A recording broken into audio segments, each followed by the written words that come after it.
ఏంటి అంటే వాడు ఏం చేసినా మనల్ని దేవుడి నుండి వేరు చేయడమే ముఖ్య ఉద్దేశమైంది.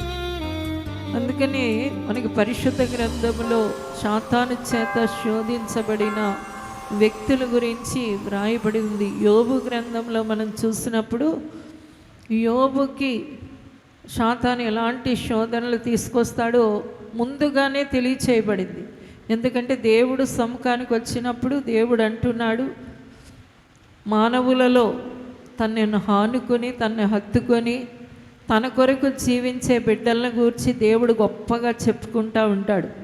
ఈ రోజున మనము మన పిల్లల గురించి ఎంత గొప్పగా చెప్పుకుంటాం. వాళ్ళు ఏదైనా చూడండి, ఇప్పుడు చాలామంది ఈ ఎగ్జామ్స్లో విజయాన్ని పొందారు, మంచి మార్కులు తెచ్చుకునే పిల్లలు ఉన్నారు. అయితే వాళ్ళ తల్లిదండ్రులు ఆ పిల్లలు మంచి మార్కులు తెచ్చుకోవాలని, వాళ్ళు విజయాన్ని సాధించాలని ఆశపడ్డారు. ఆశపడిన రీతిగా వాళ్ళకి అద్భుతం జరిగినప్పుడు, మంచి మార్కులు తెచ్చుకున్నప్పుడు ఎంతో సంతోషంగా అందరికీ తెలియజేస్తారు. మా అబ్బాయికి ఇన్ని మార్కులు వచ్చాయి, మా అమ్మాయికి ఇన్ని మార్కులు వచ్చాయి, ఫస్ట్ క్లాస్ వచ్చింది, స్టేట్ ఫస్ట్ వచ్చింది, ఇలాగా వాళ్ళ గురించి ఎంతో గొప్పగా చెప్పుకుంటారు. ఇది మన నైజమే కాదు, దేవుని నైజం. ఎందుకంటే దేవుని రూపంలో పోలికలో పుట్టాము కాబట్టి దేవాది దేవునికి మన గురించి కూడా గొప్పగా చెప్పుకోవాలి అని ఆశ ఆయనకు ఉంది. దేవునికి స్తోత్రం, హల్లెలూయా. అయితే సాతాను ఎప్పుడు కూడా దేవుని సముఖంలో మనకి విరోధంగా నేరాలు మోపుతాడు అని ప్రకటన గ్రంథంలో స్పష్టంగా తెలియచేయబడింది. చూడండి, ప్రకటన గ్రంథంలో మనం చదివితే మన మీద నేరాలు మోపే ఈ అపవాది ఒకరోజు బంధించబడినట్లుగా మనము చూస్తున్నాము. దేవునికి స్తోత్రం, హల్లెలూయా. అపవాది బంధింపబడే గడియ వరకు వాడు పని ఏంటి అంటే దేవుని బిడ్డలైన వారి మీద వాడు ఏం చేస్తూ ఉంటాడు అంటే నేరాలు మోపుతూ ఉంటాడు. చూడండి దేవుని బిడ్డలారా, 12వ అధ్యాయం ప్రకటన గ్రంథం 10వ వచనాన్ని చదువుదాం. మరియు ఒక గొప్ప స్వరము పరలోకమందు ఇలాగు చెప్పుట వింటిని, రాత్రింబగళ్ళు మన దేవుని ఎదుట మన సహోదరుల మీద నేరము మోపువాడైన అపవాది పడద్రోయబడి ఉన్నాడు గనుక ఇప్పుడు రక్షణయు శక్తియు రాజ్యమును మన దేవుని వాయను, ఇప్పుడు అధికారము ఆయన క్రీస్తుదాయను. హల్లెలూయా. చూసారా, సాతాను యొక్క పని మీకు అర్థమవుతుందా? రాత్రింబవళ్ళు పరలోకమందు వాడు ఏం చేస్తున్నాడు? దేవుని ఎదుట మన సహోదరుల మీద నేరం మోపుతా ఉన్నాడట. అయితే ఈ అంతంలో జరిగే విషయాల్లో ఒకటి ఏంటి అంటే, దేవుని బిడ్డలారా, దేవుని సంఘం మధ్యాకాశానికి వెళ్ళినప్పుడు, తర్వాత 7 ఏండ్లు దేవునితో విందులో కూర్చున్నప్పుడు, 1000 ఏండ్లు ఇక్కడ భూమి మీద పరిపాలిస్తున్నప్పుడు, అప్పుడు సాతాను అనేవాడు ఉండడు. ఎందుకు ఉండడు అంటే వాడు పడద్రోయబడ్డాడు. దేవునికి స్తోత్రం, హల్లెలూయా. వాడికి ఇప్పుడు రాత్రి పగలు చేసే ఒక పని ఏదైనా ఉంది అంటే దేవుని బిడ్డల మీద వాడు ఏం చేస్తాడట? నేరాలు మోపుతూ ఉంటాడు. ఇదిగో ఈడు ఈరోజు ఈ తప్పు చేస్తాడు, ఈమెలో ఈ తప్పు ఉంది, ఈమెలో ఈ లోపం ఉంది అని చెప్తా ఉంటాడు. యోబు దగ్గరికి వచ్చి సాతానుడు ఆ రీతిగానే చెప్పాడు. ఏమని అంటే, ఇదిగో యోబుని నువ్వు ఇంత మంచోడు, ఇంత గొప్పోడు అంటున్నావు, కానీ అతన్ని చుట్టూ నువ్వు కంచి వేశావు, అతనికి నువ్వు అన్నీ ఇచ్చావు కాబట్టి నిన్ను పొగుడుతున్నాడు, నిన్ను స్తుతిస్తున్నాడు, నీ దగ్గర ఉన్నాడు. ఒకవేళ నువ్వు అన్నీ తీసేసుకుంటే అతను ఏం చేయడు? నిన్ను స్తుతించడు, నిన్ను పొగడడు, నిన్నే దూషిస్తాడు అని సాతాను దేవునితో వాదిస్తూ ఉన్నప్పుడు దేవుడు ఏం చేశాడు అంటే, అయితే నా భక్తుడిని నువ్వేమైనా చేయి, కానీ అతని ప్రాణాన్ని ముట్టుకోవడానికి వీల్లేదు అని చెప్పాడు. అయితే ఎన్ని శ్రమలు కలుగుతున్నాయి అంటే యోబుకి ఒక్కటి దాని తర్వాత ఒకటి వచ్చినా తట్టుకోగలరు, కానీ ఒకే రోజు అన్ని శ్రమలు వచ్చి మీద పడ్డాయి. ఆస్తి ఒకే రోజులో పోయింది, పిల్లలు ఒకే రోజులో పోయారు, అతని శరీరం అంతా ఒక్క రోజులోనే కుళ్ళిపోయింది. ఎంత అంటే భయంకరమైన దురద పెడుతుంది, రస్సులు కారుతున్నాయి, ఎంత దారుణమైన పరిస్థితికి ఒక్క రోజులో వచ్చేస్తాడు.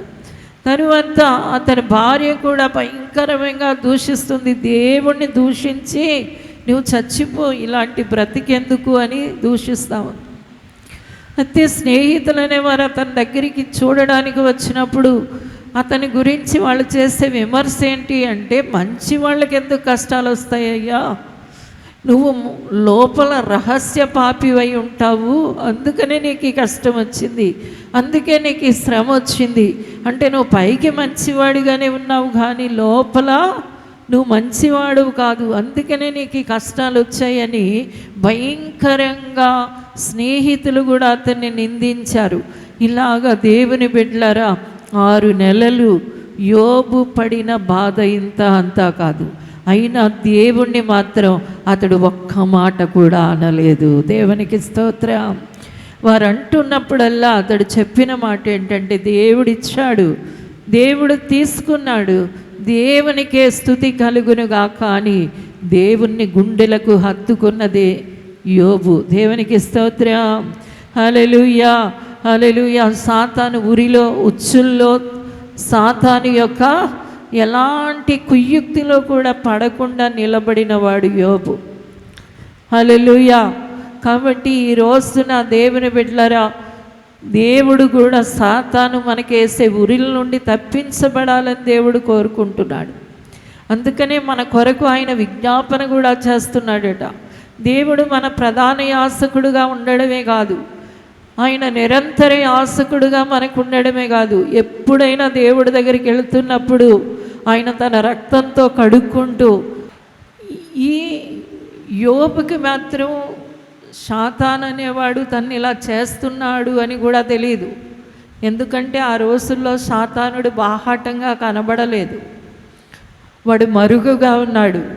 కాబట్టి ఎందుకు తనకి శ్రమ వస్తుందో తెలియకపోయినా కూడా దేవుణ్ణి మాత్రం అతడు విడిచిపెట్టలేదు. దేవునికి స్తోత్రం. హల్లెలూయా. అలాగే మనము కొత్త నిబంధనలో చూసినప్పుడు దేవుడు స్పష్టంగా పేతురుతో చెప్పాడు, పేతురు, ఇదిగో అప్పవాది నిన్ను శోధించాలనుకుంటున్నాడు, నిన్ను జల్లుడేస్తున్నాడు వాడు. అయితే నీ నమ్మకం తప్పిపోకూడదని నేనేం చేస్తున్నాను, ప్రార్థన చేస్తున్నాను, నువ్వు కూడా మెలకుగా ఉండి ప్రార్థన చేసుకో అని చెప్పినప్పుడు దేవుని బిడ్డలారా, పేతురు ఏం చేస్తాడు అంటే మహాధైర్యంతో ఉన్నాడు. ఎందుకంటే ఎప్పుడు కూడా దేవుణ్ణి విడిచి వెళ్ళడం అనే ఆలోచన, ఊహ కూడా నాకు రాదు కదా, అలాంటి వ్యక్తిని నేను కాదు కదా, దేవుణ్ణి గట్టిగా అట్టి పెట్టుకుంటాను కదా, ఆయనతోటే నేను కలిసిమెలిసి జీవిస్తాను కదా, దేవుణ్ణి నేను విడిచిపెట్టడం ఏంటి, అది ఎప్పటికీ జరగదు, ప్రాణమైన ఇచ్చేస్తాను కానీ నా దేవుణ్ణి నేనేం చేయను, వదలను అంటున్నాడు. దేవుని బిడ్డలారా, అలా వదలను అని చెప్పి కోడి కుయ్యక ముందే అతడు ఏం చేశాడు చెప్పండి, ముమ్మారు బొంకాడు. అయితే ముందుగా దేవుడి చేత హెచ్చరించబడ్డాడు కాబట్టి అతనికి తాను చేసింది తప్పు అని గ్రహింపొచ్చింది. దేవుడే నాతో లేడు అంటున్నాడు, నేను ఆయనతో కూడా లేను అంటున్నాడు. అలాంటి భయంకరమైన దుస్థితికి సాతాను ప్రతి మనిషిని తీసుకెళ్ళిపోవాలని చూస్తున్నాడు. అందుకని ఈ రోజుల్లో ప్రతి మనిషి చేతుల్లో సెల్ ఫోన్ పెట్టి, నీకు దేవుడొద్దు, దీన్ని చూసుకుంటా ఉండు, ఇందులో వస్తున్నవన్నీ వింటా ఉండు, ఇందులో చక్కటి గేమ్స్ వస్తున్నాయి ఆడుకుంటా ఉండు అని ప్రతి మనిషికి ఒక సెల్ ఫోన్ చేతికి ఇచ్చాడు. ఇక వాళ్ళకి దేవుడి మీద ప్రేమ లేదు, దేవుణ్ణి స్తుతించాలని లేదు, దేవుణ్ణి ప్రార్థించాలని లేదు. అలాగ దేవుడికి మనిషిని ఏం చేస్తున్నాడు అంటే దూరం చేస్తున్నాడు. ఇలాగా ఒక్కొక్కరిని ఒక్కొక్క రీతిగా హృదయం నిండా దేవుణ్ణి పెట్టుకోవలసిన హృదయం నిండా కోపము, పగో, లేకపోతే ఇతర చెడుతనము, ఎవరో ఒక వ్యక్తో ఇలాగ పెట్టుకొని మనిషి ఏం చేస్తున్నాడు అంటే దేవునికి దూరం చేసి వాడు ఆనందిస్తున్నాడు. భలే, నేను దేవునికి దూరం చేసేసాను, ఈ వ్యక్తికి ఇక దేవుడు లేకుండా చేసేసాను భలే అని వాడు సంతోషిస్తూ చంకలు కొట్టుకుంటూ ఇదంతా మోసుకెళ్ళి మరల ఎవరితో చెప్తున్నాడు? దేవుడితో చెప్తున్నాడు. ఏంటి నువ్వు రక్తంతో కడుక్కున్నా ఆ కుర్రోడు ఏం చేస్తున్నాడు? ఈ అమ్మాయి ఏం చేస్తుంది? వాళ్ళలో ఎన్ని లోపాలు ఉన్నాయి, ఎన్ని పాపాలు ఉన్నాయి అని మన గురించి మరలా ఎవరికి చెప్తున్నాడు? ఫిర్యాదు దేవునికే చెప్తున్నాడు. ఇలాంటి ఆత్మ మండలములో, ఆత్మ ప్రపంచంలో దేవుని బిడ్డలారా ఇదంతా జరుగుతూనే ఉంది. దేవుడు మాత్రం నీ కొరకు విజ్ఞాపన చేస్తూనే ఉన్నాడు. ఆయన నిరంతరం తన రక్తం చేత నిన్ను కడుగుతూనే ఉన్నాడు. ఆయన కౌగిట్లోకి వెళ్ళిపోవడానికి చూసుకునే ప్రతి మనిషి కూడా దేవుని బిడ్డలారా ధన్యులు. దేవునికి స్తోత్రం. అందుకని ఈ కీర్తనలో శాతాన్ని ఎన్ని పన్నాగాలు పన్నుతాడో మనకి కనబడతా ఉంది. ఆడు ఉరిలేస్తాడట, అనేక రకాల తెగుళ్ళు పుట్టిస్తాడట, తరువాత అనేక రకాల కీడులు కలుగ చేయడానికి చూస్తాడు. ఇవన్నీ కూడా చాలా అపాయాలు, ప్రమాదాలకి గురి చేస్తూ ఉంటాడు. ఇవన్నిటిలో కూడా దేవుడు తప్పిస్తాడు. దేవునికి స్తోత్రం.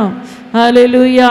సాతాను నీకు పెట్టే ఏ శోధన నుండైనా తప్పిస్తాడు. యోబును అలాగే తప్పించాడు దేవుడు. మరలా తిరిగి యోబుకు ఆస్తి ఇవ్వబడింది. మరలా తిరిగి యోబుకి బిడ్డలు ఇవ్వబడ్డారు. మరలా తిరిగి యోబుకి ఆరోగ్యం వచ్చింది.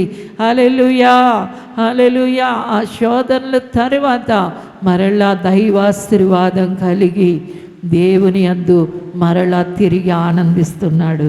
దేవునికి స్తోత్రం. హల్లెలూయా. కాబట్టి నీ శ్రమలలో, నీ కష్టాలలో, నీ పాప శోధనల్లో, నీ వేదనలలో దేవుణ్ణి హత్తుకునేవారిగా ఉండాలి, కానీ దేవుణ్ణి విడిచిపెట్టేవారిగా ఉండకూడదు. చిన్నకాలపు పాపాలకి, చెడుకి, లోకానికి, అపవిత్రతకి, దేవునికి దూరం అయిపోతూ నశించిపోయే వాళ్ళందరూ ఉన్నారు. నేను ఎల్లప్పుడూ నా దేవునితో ఉంటాను అని చెప్పగలిగిన వాళ్ళు ధన్యులు. దేవునికి స్తోత్రం. హల్లెలూయా. అందుకని మొదటి వచనంలో అంటున్నాడు, మహోన్నతుని చాటున మీరు నివసించండి. మహోన్నతుని చాటుని ఏం చేయాలి? నివాసం చేయాలి. దేవుని బిడ్డలారా దేవుడితో కలిసి జీవించాలి. ఇది క్రైస్తవుడికి దేవుడిస్తున్న కృప. దేవునికి స్తోత్రం. హల్లెలూయా. పరమాకాశమందు సమీపింపరాని మహా తేజస్సులో ఉండే వసించే దేవుణ్ణి మనం ఏ రీతిగా చేరగలం? అందుకనే దేవుడే మనలోకి రావడానికి ఇష్టపడ్డాడు. హల్లెలూయా, హల్లెలూయా. ఆయన్ని విశ్వసించిన ప్రతి వారి హృదయంలో కూడా ఆయన వాసం చేస్తున్నాడు. ఎందుకోసం అంటే నీవు దేవుడు కలిసి ఉండాలని. అందుకనే దేవుడు ఎప్పుడు చెప్పినా కూడా తన బిడ్డలు కలిసి ఉండాలని ఆయన మాట్లాడాడు. నేను తండ్రిని, మీరు నాకు పిల్లలు. నేను కాపరిని, మీరు నాకు గొర్రెలు. నేను రాసుని, మీరు నాకు ప్రజలు. నేను శిరస్సుని, మీరు అవయవాలు. నేను ద్రాక్షావల్లిని, మీరు తీగలు. ఇలాగా దేవుడు ఎల్లప్పుడూ ఆయనతో కలుపుకుంటూ మనని గురించి మాట్లాడుతున్నాడు. కాబట్టి ఈ రోజున దేవుని బిడ్డలైన ప్రతి వారు కూడా దేవుడితో నేను ఉంటున్నానా లేదా అని చూసుకోవాలి. దేవునికి స్తోత్రం. హల్లెలూయా. ఇశ్రాయేలీయులకి దేవుడు ఏం చేశాడు అంటే వాళ్ళని ఐగుప్తు నుండి తీసుకొచ్చేటప్పుడు వాళ్ళు మధ్యలో అరణ్యములో ఉన్నప్పుడు వాళ్ళకు ఒక ప్రత్యక్ష గుడారాన్ని దేవుడు దిగి వచ్చే స్థలాన్ని ఏర్పాటు చేసి 12 గోత్రాలని చుట్టూ ఉండమన్నాడు. మధ్యన ఆ ప్రత్యక్ష గుడారాన్ని పెట్టమన్నాడు. హల్లెలూయా, హల్లెలూయా. అంటే మనిషి అంటే దేవుడికి ఎంత ప్రేమో దీన్ని బట్టి అర్థమవుతుంది. దేవునికి స్తోత్రం. హల్లెలూయా. నేను వారి మధ్యలో ఉంటాను, నేను వారి మధ్యలో సంచరిస్తాను, నేను వారికి తండ్రినై ఉంటాను, వారు నాకు కుమారులు కుమార్తెలై ఉంటారని ఎవరు చెప్తున్నారు అంటే సర్వశక్తి గల దేవుడు చెప్తున్నాడు. హల్లెలూయా. ఈ మట్టి పురుగులతో దేవుడు ఎంత అద్భుతమైన సంబంధాన్ని ఎందుకు కలిగి పెట్టుకుంటున్నాడో మనకి తెలియని మర్మం అది. దేవునికి స్తోత్రం. ఆ ప్రేమ ఎంత ఎంత గొప్పదో చెప్పడానికి ఈ లోకాన్ని దేవుడు ఎంతో ప్రేమించాడు అనే మాటతో తేల్చబడింది. ఆ ప్రేమ మనకి ఎలా వెల్లడయింది అంటే సిలువలో 3 మ్రేకుల మీద వేలాడుతూ దేవుడు రక్తాన్ని కాల్చాడు. దేవునికి స్తోత్రం. హల్లెలూయా, హల్లెలూయా. లోకములో ఉన్న మనుషులకి మనకి అదే తేడా. ఎవరినైనా, ఏ కులస్తులైనా, ఏ మతస్థులైనా, ఎవరినైనా మీరు అడగండి, మీ కొరకు ఎవరైనా ప్రాణం పెట్టారా? మీ పరిశుద్ధత కొరకు మీరు శుద్ధీకరించబడాలని, మీ పాపాలు పోవాలని ఎవరైనా రక్తం కాచారా అంటే ఏ మనిషి దగ్గర జవాబు లేదు. అది ఒక్క క్రైస్తవుడే చెప్పగలడు. ఎందుకంటే యేసు మన కొరకు మరణించాడు, యేసు మన కొరకు రక్తం కాచాడు, యేసు మన కొరకు ప్రాణం పెట్టాడు. దేవుని బిడ్డలారా, కాబట్టి ఈ రోజున మనము దేవునికి అతి సమీపంగా, అతి సన్నిహితంగా ఉండే కృపను మనం పొందుకున్నాం. కాబట్టి మహిమగల దేవునితో మనము నివాసం చేయాలి. మోషే 40 రోజులు కొండ మీదకి వెళ్ళిపోయినప్పుడు అక్కడ దేవుడితో ఉండిపోయాడు 40 రోజులు. తిరిగి వచ్చిన మోషే ఎలా కనబడుతున్నాడంటే ముఖమంతా ప్రకాశిస్తూ ఉంది. ఆఖరికి ఇశ్రాయేలీయులు కూడా ఆ మహిమను చూడలేకపోయారు. అందుకనే ఈ కీర్తనాకారుడు అంటున్నాడు, మహోన్నతుడైన దేవునితో నువ్వేం చేయాలి? నివాసం చేయాలి. ఆయన మహిమ గలవాడు. దేవునికి స్తోత్రం. ఆ మహిమలో కూర్చోవాలి, నువ్వు ఆ మహిమలో నుంచోవాలి, ఆ మహిమలో నడవాలి, ఆ మహిమలో జీవించాలి అంటున్నాడు.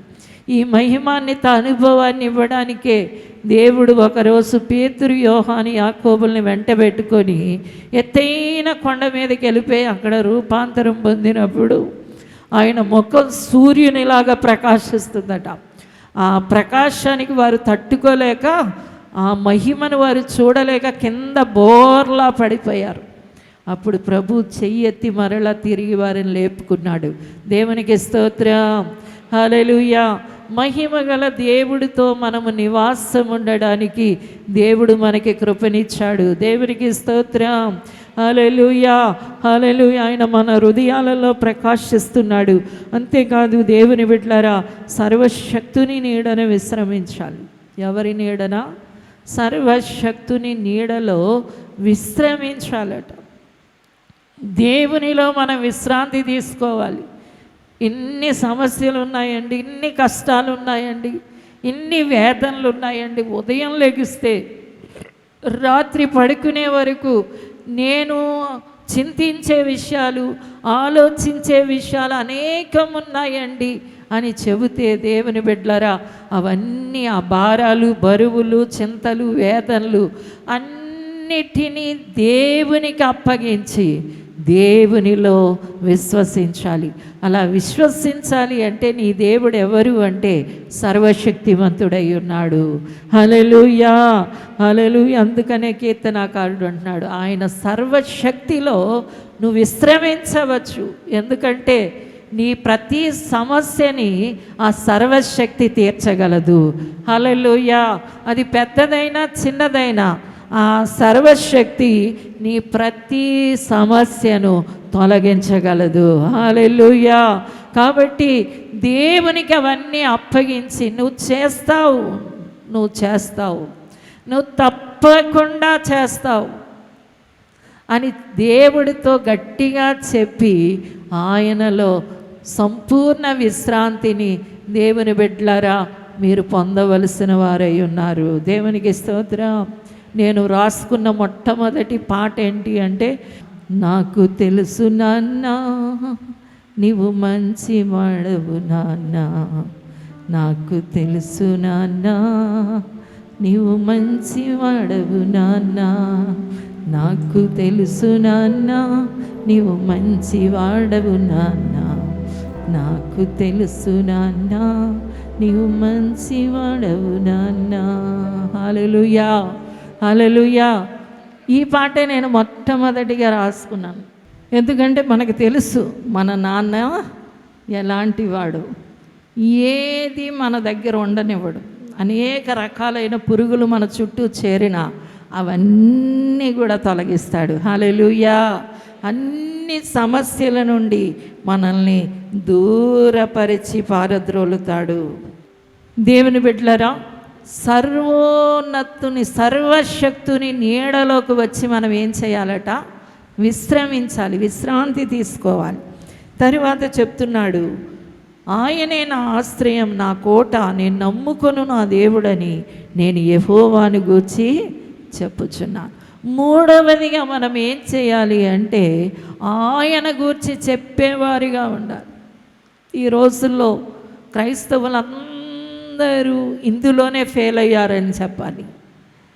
ఎందుకంటే వాళ్ళు దేవునిలో నివసించడం కొంతవరకు తెలుసుకున్నా, దేవునిలో విశ్రమించడం కొంతవరకు తెలుసుకున్నా, దేవునికి చెప్పడంలో, దేవుని గురించి చెప్పడంలో ఫెయిల్ అయ్యారు. ఎవ్వరు కూడా 10 మందికి రోజు నేను 10 మందికి యేసయ్య గురించి చెప్పానండి అనే చరిత్రే లేదు. మోగ జీవులు, లేకపోతే బొమ్మల్లాగా ఉంటారు క్రైస్తవులందరూ. ఎవరు? బొమ్మల్లాగా. వారిలో దేవుడిచ్చిందంతా కూడా లోపల ఉన్న బయటికి ఒక్కటి చెప్పలేని వారిగా ఉంటారు. దేవుడు ఒక్క దేవదూతను పంపితే లోకమంతా ఒక్క క్షణకాలంలో చుట్టి వచ్చి యేసే దేవుడని చెప్పగలదు. కానీ దేవుడు దేవదూతలకి భాగ్యం ఇవ్వలేదు. ఎవరికి ఇచ్చాడు అంటే మనకి దేవుడి భాగ్యాన్ని ఇచ్చాడు. దేవునికి స్తోత్రం. హల్లెలూయా, హల్లెలూయా. దేవుని బిడ్డలారా, నా 15వ సంవత్సరం నుండి ఇప్పటి వరకు నా యేసుని గురించి నేను చెబుతూనే ఉన్నాను.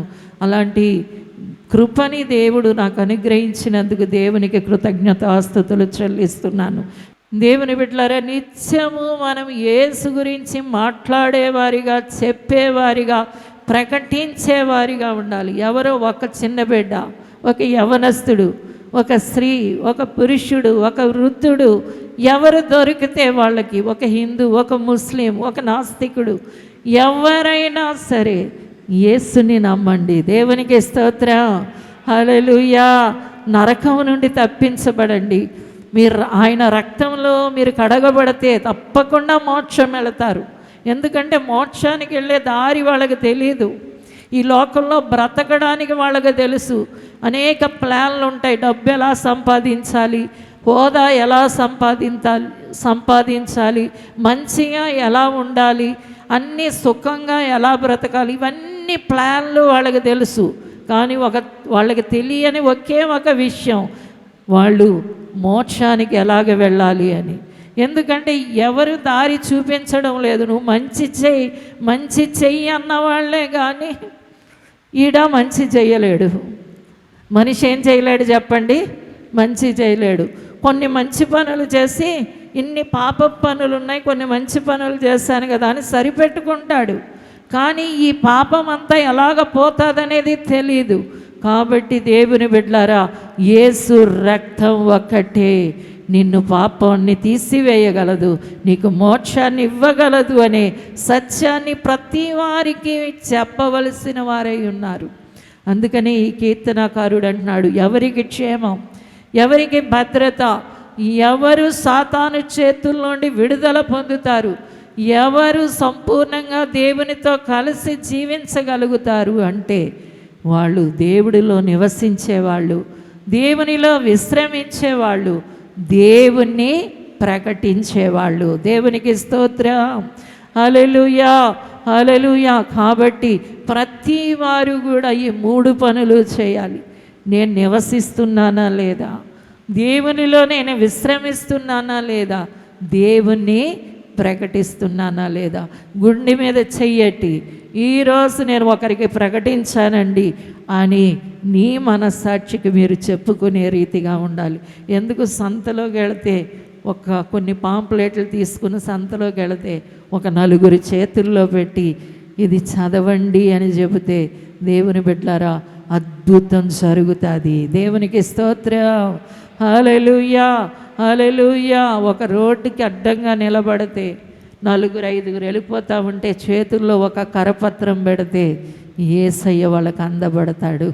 యేసయ్య వారు దగ్గరికి వెళ్ళిపోతాడు. దేవునికి స్తోత్రం, హల్లెలూయా. వారు విడుదల పొందుతారు, వారు రక్షణ పొందుతారు. కాబట్టి 3 పనులు నేను చేస్తాను అన్నవారు లేచి నిలబడండి. చివరి మనం ప్రార్థన చేస్తాము.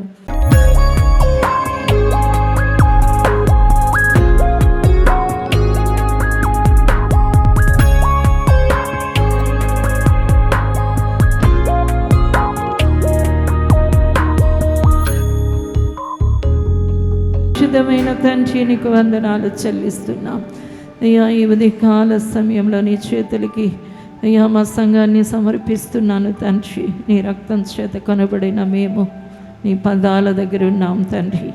అపవాదికి లొంగకుండా, శాతానికి యుక్తిలో పడకుండా, వాడి శోధనని వేదనని చేయిస్తూ అయ్యా నిన్ను సంపూర్ణంగా హత్తుకోవడానికి, అయ్యా నీలో విశ్రమించడానికి, నీ కోసం చాటి చెప్పడానికి నీ బిడ్డలు రెడీ అవుదురుగాక. యేసునామములో సిద్ధపరచబడుదురుగాక. యేసునామములో ఆయత్తపరచబడుదురుగాక. అభిషేకించమని యేసునామమున అడుగుచున్నాము తండ్రి. ఆమేన్, ఆమేన్. ఇది కుటుంబ ఆశీర్వాద కూడిక. ఇక్కడ మేము మా కుటుంబాలను కట్టుకున్నాం. మరి మీరు? అయితే ప్రతి శుక్రవారం రాజమహేంద్రవరంలో జరిగే ఈ కుటుంబ ఆశీర్వాద కూడికలో పాల్గొనండి. ఈ కూడిక జరుగు స్థలం దహించు అగ్ని ఆడిటోరియం, నటరాజ్ థియేటర్, రాజమహేంద్రవరం. సికింద్రాబాద్లో దహించు అగ్ని అద్భుత అసాధారణ కూడిక ప్రతి శనివారం సాయంత్రం 5 గంటల నుండి ప్రారంభించబడును. స్థలం SPG church ground, alpha hotel వెనుక, సికింద్రాబాద్. మరిన్ని వివరాలకు 9494940074 మరియు 75. రాజమహేంద్రవరంలో దహించు అగ్ని అభిషేక ఆదివారపు ఆరాధన ఇప్పుడు ప్రతి ఆదివారం ఉదయం 9:30 నుండి ప్రారంభించబడును. తప్పక పాలు పొందండి, దైవిక ఆశీర్వాదం పొందండి. స్థలం దహించు అగ్ని ఆడిటోరియం, నటరాజ్ థియేటర్, రాజమహేంద్రవరం. మీ ప్రార్థన అవసరతలకు 9494940072 మరియు 73. ఈ టీవీ కార్యక్రమాన్ని చూసి ఆశీర్వదించబడినట్లయితే దహించు అగ్ని టీవీ పరిచర్యకు మరియు బ్లెస్సింగ్ ల్యాండ్ కు సహకరించండి. Dahinchu Agni trust current account number 357222444370, state bank of India main branch, Rajamahendravaram. My address doctor Thomas Dahinchu Agni ministries, తుమ్మలోవా, Rajamahendravaram.